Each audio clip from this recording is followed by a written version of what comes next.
I'm Christopher Sexton, and I'm the Internet Sales Manager here at Dennis Hyundai of Dublin. I thought I'd take a moment to explain some of the features of the new driver information system with the new 2009 Hyundai Genesis. This is an optional package available in the technology package on both the 3.8 liter V6 and the 4.6 liter V8 models.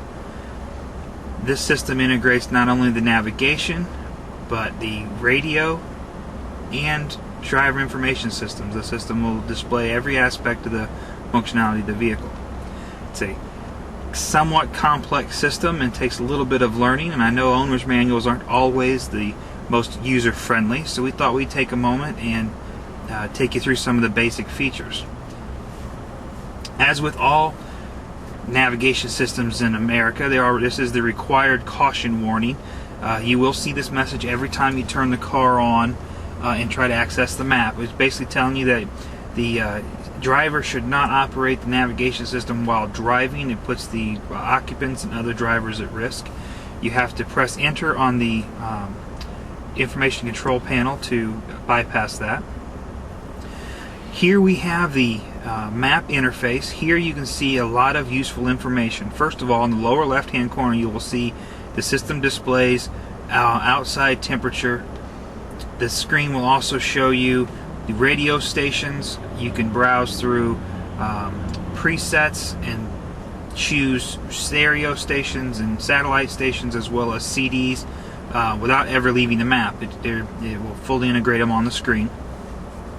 Top left corner you see we have a compass. There are a couple of different views for this system. You can do a north always up as we see here, or you can do a direction up where it basically shows you the direction you're going and the compass will tell you which direction is north.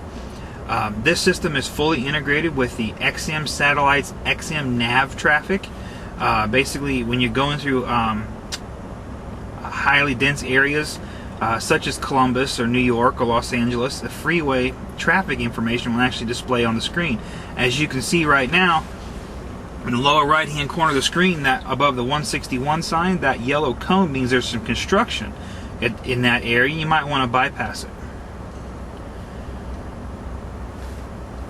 Now, as with all navigation systems, there are a lot of fun, useful things you can do. First and foremost, of course, is going to be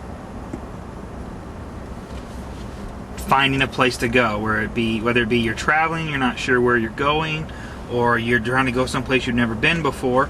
This system has a database of over 5.2 million points of interest nationwide.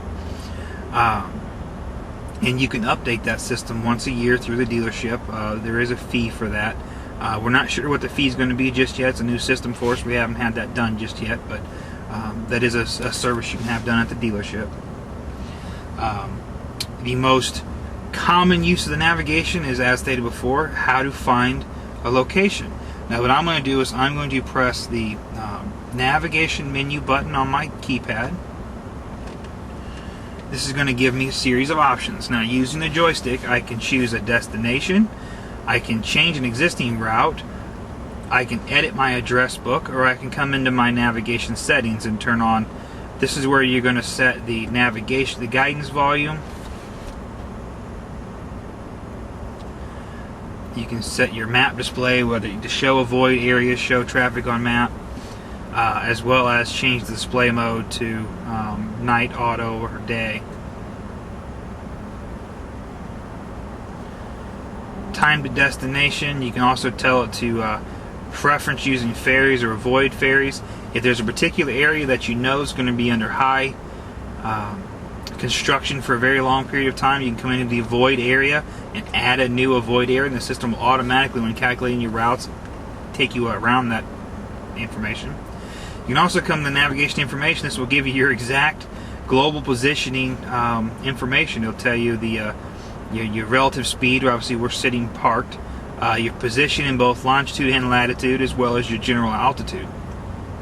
It also gives you your map versions. You can see these maps were generated in April 26th of 2008. That's the most recent map version out right now for the Genesis.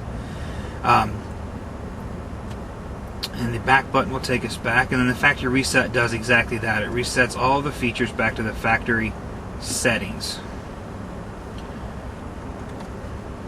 Now, we're going to use our nice map to find a destination.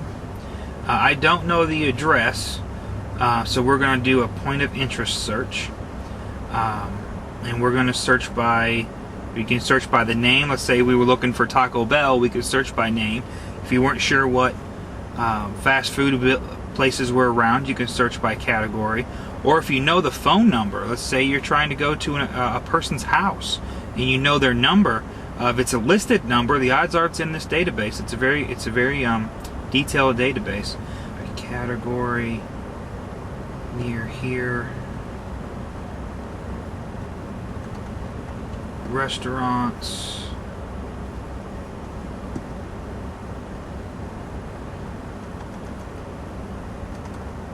This is going to be a fast food.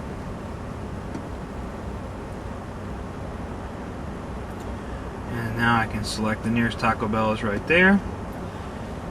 It shows me where it is in the map, gives me their phone number if it has it. And I can set that as my destination and it will tell me how to get there. Please proceed to the highlighted route. Then the route guidance will start.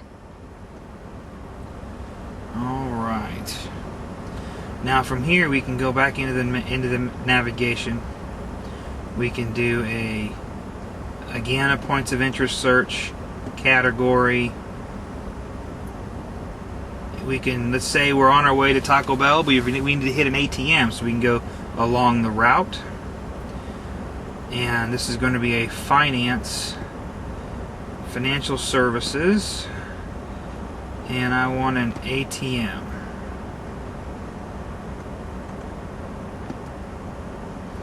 Unfortunately, between here and Taco Bell, which is only a half mile away, there are no ATMs along the way. But what I can do is back all the way back out to find the nearest ATM to our destination. Again, we're going to come over here to financial services. We're going to go to ATM.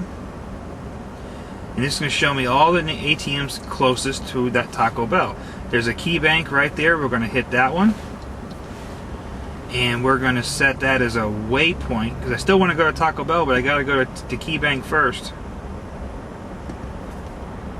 So now it's going to tell me how to get to key bank. Make a legal U-turn, and then next left. So we're driving along, we're on our way to Next key right, bank. and then next left. We've left key bank, now we're on our way back to Taco Bell. In a We've got quarter our money. mile, turn left.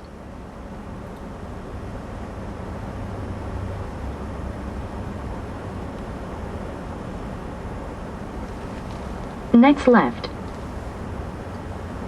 Coming up on our turn, it's going to take us there. And now we've reached Taco Bell. You have arrived at your destination. Make a legal U-turn.